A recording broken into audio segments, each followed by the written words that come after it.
In WWE in the early 2010s, no young star looked to be as dominant as Ryback. Compared to Goldberg before he got the gray hair, Ryback went on an undefeated streak that showcased a level of power and intensity not seen in WWE in quite some time. However, over the years, many fans have soured their opinion on him, and despite him having a pretty exciting run in WWE, his post-WWE life has made fans fall out of love with Ryback as he shouts "Feed me more" into the void of obscurity. But my name is Greece from Wrestleology, and today let us take a look at how Ryback's downward spiral made him go from being one of the WWE's hottest stars to a joke amongst wrestling fans. Over the first few years in his time in WWE, Ryback, aka Ryan Reeves, appeared a handful of times on screen before making it big. First, he was a part of the $1 Million Tough Enough, where despite his impressive physique, he would quickly be pulled out due to injury. A great start there, however, he did end up as a finalist, being last eliminated from the competition. Despite this though, he was still signed to WWE and sent down to OVW, soon winning the OVW Championship. And after several years of working for OVW and FCW, he would be called upon to take part in another show similar to Tough Enough called NXT. But this was during the first season of the game show version of NXT, where contestants would compete over several weeks for a WWE contract. But while the renamed Skip Sheffield was eliminated off the show, Skip would soon be back on screen not too long after this in a major angle, alongside Wade Barrett, David Otunga, Michael McGillicuddy, Justin Gabriel, Heath Slater, Michael Tarver, Darren Young, and Daniel Bryan for a brief stint. The Nexus would take over Raw in dominating fashion. But you probably know the story of the Nexus by this point. If you don't, I might have to make a video on it. But pretty much while having a hot start, the faction died off months later at the hands of John Cena, with Skip suffering an ankle injury that kept him away from the ring for over a year. In his absence, however, Skip would redesign his persona, renaming himself as Ryback in homage to his time in OVW. He would return with a dominating new look. And upon his debut as Ryback, fans watching in April of 2012 were treated with an intense and powerful fake as he decimated jobbers. This level of dominance, while reminding many of Goldberg, also helped Ryback get over to a level similar to that of Bill Goldberg, with him going on a mini undefeated streak and looking like an unstoppable force. His victories became more and more impressive over the weeks as he began taking on multiple jobbers at once, beating them with ease, and with a catchphrase of "Feed me more" that helped him get over even more because fans were just eating up everything that Ryback could dish out. And as Ryback's popularity grew, CM Punk's run as WWE champion was starting to heat up as well, following a massive heel turn on The Rock. This, alongside Punk's blatant disrespect of legends like Bret Hart and Mick Foley, made him the most hated man in the company. But when Punk started berating Jim Ross, that's when Ryback decided to make his presence known. With over 30 wins under his belt and not a single loss to his name, Ryback positioned himself as the #1 contender for the WWE Championship, with the crowd exploding in excitement every time he went face to face with Punk. But when they finally had their match at Hell in a Cell, Ryback would be screwed out of the title by referee Brad Maddox, ending his undefeated streak at 38-1. Also, quick side note, I made a whole video on Brad Maddox. You should check it out on the channel. But yeah, Punk and Ryback would continue their rivalry for several months, with Punk continuously screwing Ryback out of the title picture. After temporarily leaving the title picture, Ryback would begin a new feud walking into WrestleMania 29. Facing Mark Henry at the show, Ryback suffered a loss to Henry in the meatiest match of the night. And after this string of losses, Ryback would still target the WWE Championship, this time held by John Cena. So on the Raw after Mania, Ryback would make his intentions clear by turning heel on John,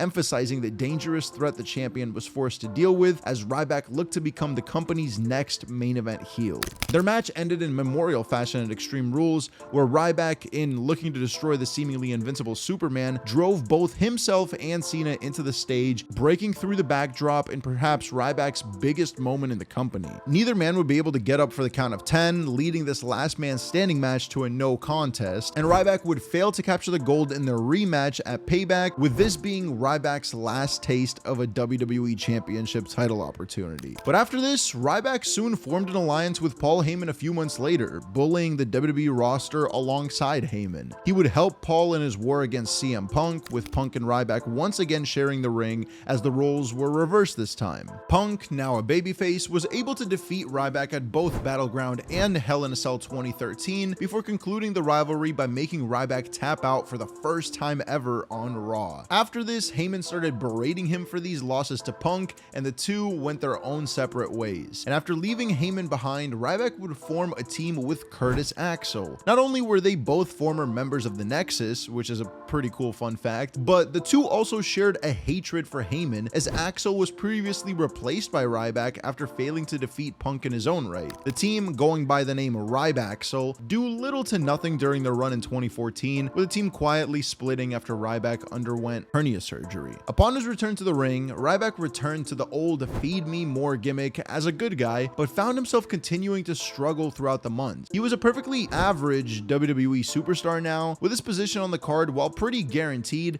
never really helping him get over again. And despite being a part of the Red Hot Team Authority versus Team Cena Survivor Series match, the one with Sting's WWE debut, Ryback still found himself middling around the card. On pay-per-view, he would lose time and time again against the Authority before transitioning into losing to Bray at Payback 2015. Eventually, Ryback's perseverance was rewarded with the Intercontinental Championship, winning at Elimination Chamber in what is widely considered the worst chamber match of all time. This run as champion was nothing special, to be honest. After successfully defending the belt at SummerSlam in a triple threat match, Ryback began a feud with the recently debuted Kevin Owens, losing the championship in the process. Following this loss, Ryback continued to just sorta hang around in the mid-card, feuding with the likes of Rusev and Eric Rowan. However, despite another heel turn and attempt to spark life into his character, Ryback still failed to capture much attention. This heel turn probably helped fans even more against the character, with him ditching the singlet in favor of some black trunks, looking even more like a knockoff Goldberg. Despite getting a few chances to win the United States Championship from Kalisto, raise your hands if you remember that reign, he still failed to capture any momentum. After what has now been years of just hanging around the mid-card with no real direction, Ryback decided to request his release, leaving the company on August 8th, 2016. Just looking at his time in WWE, it is hard to say that it was a bad run by any means. While he was one of the most over babyfaces on the roster, heading into a feud for the WWE Championship, the rest of his career was, I guess you could say, average. Like, he had a pretty decent run, all things considered, and while WWE dropped the ball massively when he became one of the most popular good guys, a few things really stood in the way. Sure, it's easy to point out all of his injuries as a cause of this, but some outside factors really tanked people's perception of him. And by outside factors, we should probably start with CM Punk. After walking out of WWE in 2014, Punk dropped a now infamous podcast that went through all of his problems with the company. And as he held nothing back when talking about Vince, Triple H, and more, one guy he seemed to have a big problem with was Ryback, continuously calling him out as a bad worker, with Punk outright calling him dangerous in the ring. Many fans that heard the podcast started to turn on Ryback over these comments, and when nobody seemed to defend Ryback, with many in the business even saying that Punk's comments were true about how dangerous of a worker he is, the fans watching just started to distance themselves from Ryback. Combine that with a gimmick that got stale, and fans were just sick of him. Especially at the time that WWE's work rate was increasing overall, with the black and gold NXT starting to explode in popularity, fans just stopped wanting to see wrestlers who, in many's eyes, couldn't wrestle too well. And then we get to everything that happened after this run. While his time in WWE could have been left as is, Ryback has spent years ruining his reputation in the wrestling community, taking to Twitter to say some pretty awful stuff about WWE, completely cutting ties with his former employers. He described many failed promises, including a major push as a top heel and even a victory over AJ Styles at WrestleMania 32. In case you were wondering, this was AJ's first ever WrestleMania match,